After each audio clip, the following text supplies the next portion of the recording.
Agradeço quem comentou no último vídeo, tamo junto. E comentem queijo aí pra ajudar o canal, beleza? Se você gostar, deixa o like aí, tá? E se inscreva. É sério. E tipo aquilo que ela falou, todo mundo ficou impressionado. Ela diz lá que não foi aquilo que ela quis dizer, que ele vai morar lá servindo elas. Confia, ela quis dizer isso mesmo. E ela até quebra uma rocha lá pra dizer que ela que manda. E ela vai mostrar o templo ao Akagami. E ela mostra a estátua principal lá. Meu amigo, essa estátua tá cheia de fita, velho. E meio que elas estão lisas, então não dá pra consertar a estátua. E ele vai fazer de tudo pra poder pagar a dívida dele. Meu parceiro, daqui que você paga 20 milhões tem chão, hein? E ela espera que sim, minha filha. Ele vai demorar muito, hein? Vai esperar muito, hein? Mas pelo menos ela falou que ele não precisa ter pressa. Nesse vídeo eu vou tentar evitar botar muita cena. E ela disse que ele pode chamar ela de Uzuki. Tem um aperto de mão e as outras lá só olhando. Carolina acha que tem algo de errado com ela. E que elas têm que dar um jeito. E ela vai tentar dar um jeito de expulsar o nosso protagonista, meus amigos. Será que vai dar certo? Eu acho que não, hein? E ela que dá uma sugestão de seduzi-lo. Melhor personagem desse anime. E ela fica se perguntando o que ela tá fazendo aqui. Eu me pergunto por que eu tô assistindo esse anime ainda. Considere isso um mistério. É só seduzir ele lá, se ele aceitar, aí a gente expulsa ele. E a Uzuki não vai ter que reclamar. E ela acha que é uma boa ideia, mas quem é que vai fazer isso? Ela disse que a garota tem um corpo mais sexy. Tadinha das outras, mano. Ela fica se perguntando por que ela, porque a Kiko-san que tem os melões mais grandes. Mas ela fala que é uma monja.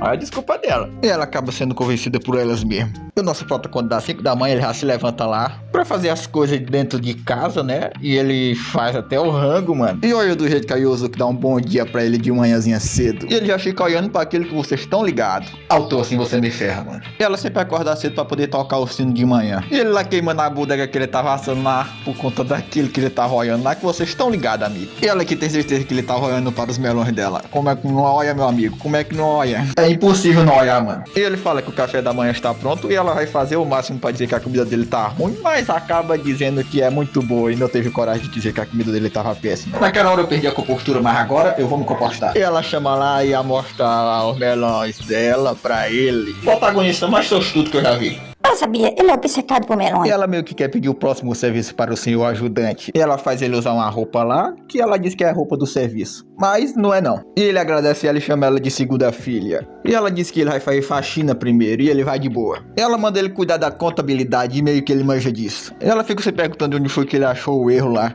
E ela corre lá porque tá gostando da companhia dele. Aí ele vai fazer o treino dele lá, só que não tem cachoeira pra ele treinar. Então, é na mangueira mesmo. Eu vou aguentar. E até o Izuki se pergunta o que é que eles estão fazendo com ele. E ele, ao ver ela de uniforme, o calor volta para o corpo dele.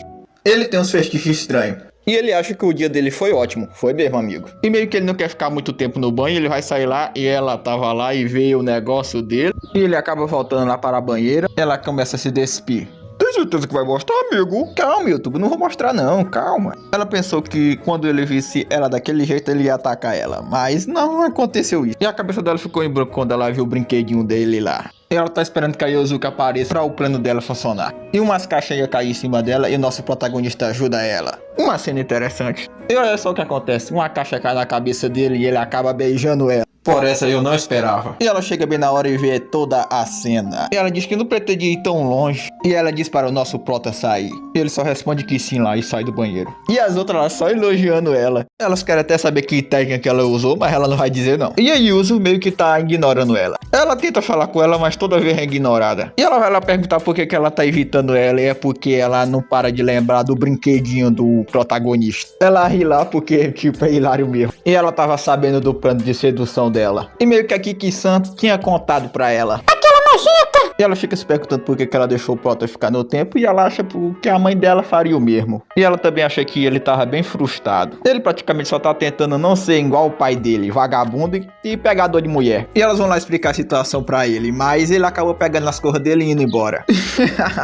E ele foi lá se entregar pra polícia e disse que tava espiando a garota no banho. E o policial manda ele embora, pra ele não voltar nunca mais. E ele volta lá para o seu antigo apartamento. Olha, amigo, já tem aquele no novo já. Ué, e onde você jogou minhas coisas? E ele meio que jogou as coisas dele lá de fora e ele vai morar debaixo da ponte agora. E ele espera que elas estejam comendo direitinho. E ele tenta ao máximo esquecer os pensamentos impuros dele. E ele conseguiu a iluminação graças à segunda-feira. Ela é linda e ele fica pensando naquilo que aconteceu com eles dois. Aí ela chega lá e ela fica se perguntando o que é que ele tá fazendo. E ela manda nosso protagonista olhar para ela, pra ele não desviar o olhar. Mas ele só não quer olhar para os melões dela. E ela se pergunta por que ele saiu do templo. Mas ele diz que foi ela que mandou ele partir. Mas ela explica que só pediu pra ele sair do banheiro, não pra ele ir embora. Desculpe se vocês ouviram passarem de fundo aí, tá? E ela fala que ele ainda é uma criança e que ele precisa confiar nos outros. E que tudo poderia ser resolvido com a conversa. E ela diz pra ele confiar mais nela. E ela pergunta quantos anos ele tem. Ele meio que tem 21 anos. E meio que ele é o mais velho, que ela tem 17 anos. Alô, polícia! Ih, rapaz, tem que chamar o FBI, hein? E ela diz que ele é um adulto, que ele deveria confiar mais nas pessoas. E ela diz que ele pode contar com ela. E ela diz que a primeira chave para a iluminação, ninguém vive sozinho. E ela diz pra ele voltar lá pro tempo delas, pra ele não ficar mais sozinho. E a segunda filha pede desculpa lá pra ele. E ele pede desculpa lá por ter olhado pros melões dela, derrubado ela e ter apestado ainda. Conversa de alto nível, senhores. E ela chama pra ele ir embora lá, que porque elas estão com fome. E ela entrega um papel na mão dele. E é uma dívida por ele ter beijado ela. Se lascou, amigo. E ele diz que acabou de voltar. Ela fica se perguntando por que aquele homem voltou de novo. Eu acho que ela não se lembra que ele tá devendo ela, não, né? E a terceira filha ela fala que a irmã dela de cabelo louro gosta bastante da irmã dela. E ele vai lá preparar o jantar e a terceira filha vai ajudar ele. Ela meio que falou lá que as irmãs dela meio que era tonta e inútil, que ela gosta desse jeito delas. E ele tá com uma vontade de olhar elas tomando banho, mas não vai.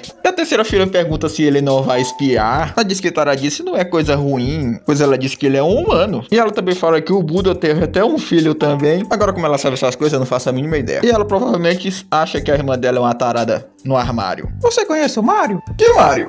Aquele que te comeu no armário. Desculpa.